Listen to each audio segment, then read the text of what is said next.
A gente falou de coisas, então, que não estão na Bíblia. Agora tem coisas que parecem até coisas de filme, o impacto seria muito grande se realmente acontecer e tá na Bíblia, pelo menos não claro. sei. Aquele lance dos Néfilis, né? Os gigantes, que eram filhos de anjos com humanos, é isso?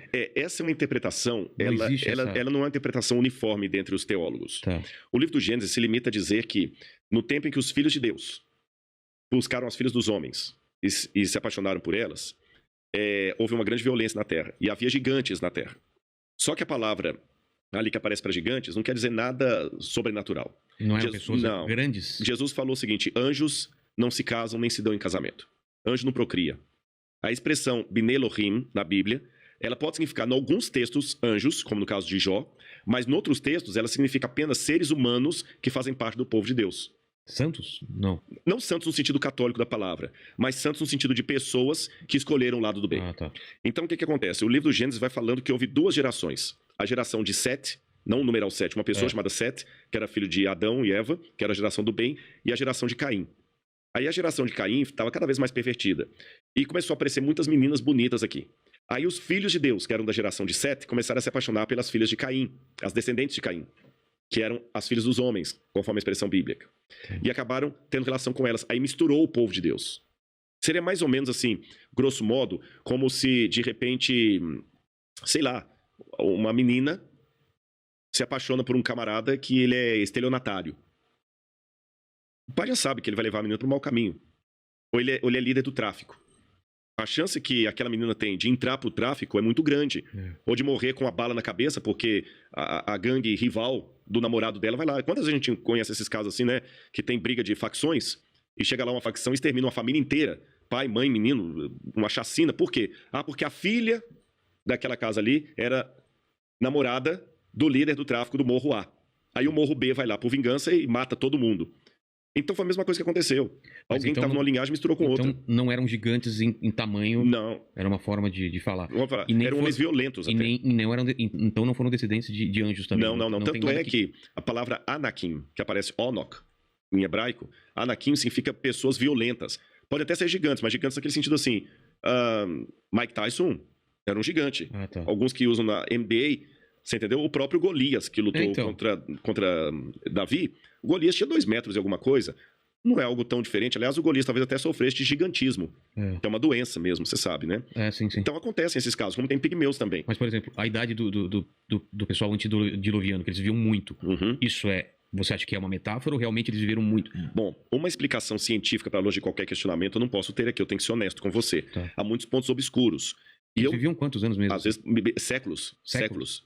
Por exemplo, a Matusalém, 969 anos. Caramba. Então, assim, existem coisas da história que estão além do meu alcance observacional. Mas também na física, isso não me atrapalha a minha fé, eu explico por quê. São pontos obscuros, mas aqueles que estão esclarecidos já me dão base para saber que se algum dia eu não entender aquele outro, ele é um absurdo. Mas não são erros de tradução. Não. Esse caso aí, eu vou até explicar a questão da data. Só deixa eu dar um exemplo. Tá. A física quântica pegou a física de Einstein e jogou na lata do lixo. Não funcionavam aquelas leis. Nada. Gravidade, nada. Na física quântica, esquece tudo que você estudou de Einstein, porque na física quântica não funciona. E tem muitos buracos na física quântica. Agora, nenhum físico se torna incrédulo com relação à física por causa das coisas que ele não consegue entender. Tá certo? Ele só fala assim, olha, até aqui eu consegui ir, ali tá obscuro. Com a Bíblia é a mesma coisa. Mas vamos ao ponto. Existe um artigo científico muito interessante que uma vez fez uma análise sobre a vitamina C. Você sabe que teve uma época que houve muitos estudos sobre vitaminas, as vitaminas no corpo e o poder de longevidade delas.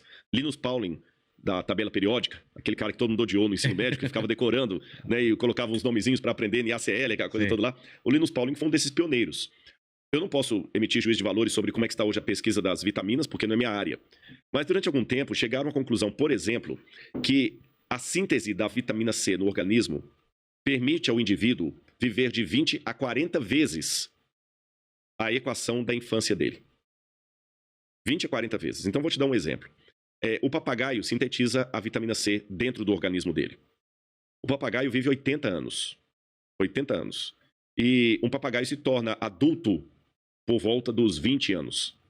Então, você vê, se ele se torna adulto com 20 anos, ele vive 40 vezes, né? Se eu estou fazendo correto a conta aqui, não, desculpe-me, 10 anos, 40, acho que é 40 vezes 20 ou 40 vezes a fase da infância. Então você tem que fazer a conta. Sim. Qual que é a época que aquele animal, aquele ser se torna adulto?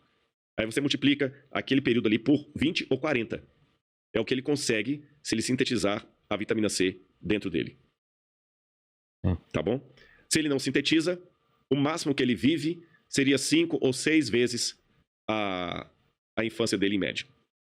O ser humano não sintetiza a vitamina C dentro dele. É por isso que um ser humano ele se torna adulto aí, vamos colocar, com 10 anos. E se o cara vive até 80, ele viveu 8 vezes a infância dele. Se ele morre com 60, ele viveu 6 vezes a infância dele. É a média de vezes da infância. O papagaio não. É 20 ou 40 vezes a infância dele, mesmo que eu me atrapalhei nos cálculos aqui. A diferença é que um sintetiza a vitamina C, outro não. Quando fizeram análise no ser humano, é interessante que o ser humano tem dentro de si todas as enzimas para formar a vitamina C, exceto uma, que está atrofiada. E muitos evolucionistas pensam, o que nós temos que estar atrofiado é porque os nossos ancestrais usavam. Então, no passado, os nossos ancestrais sintetizaram a vitamina C. Se isso for verdade, então eu poderia viver 20 a 40 vezes a minha infância como média de vida. Claro. Então, eu estou falando aí 10 vezes 20, 200 vezes 40, 400 anos seria a expectativa de vida. Esse artigo mesmo mostra a surpresa com a possibilidade que os nossos ancestrais, esse artigo não tem nada a ver com criacionismo, nem teologia, é um artigo de biologia, dos nossos ancestrais terem vivido uma longevidade tão grande assim. E mais, esse artigo acredita que o que mudou a expectativa humana para menos foram duas coisas: mudança da alimentação e algum catastrofismo que ocorreu na Terra, mudando acentuadamente a atmosfera, os climas, e o organismo humano se adaptou, parou de produzir a vitamina C e viveu menos. E paro por aí.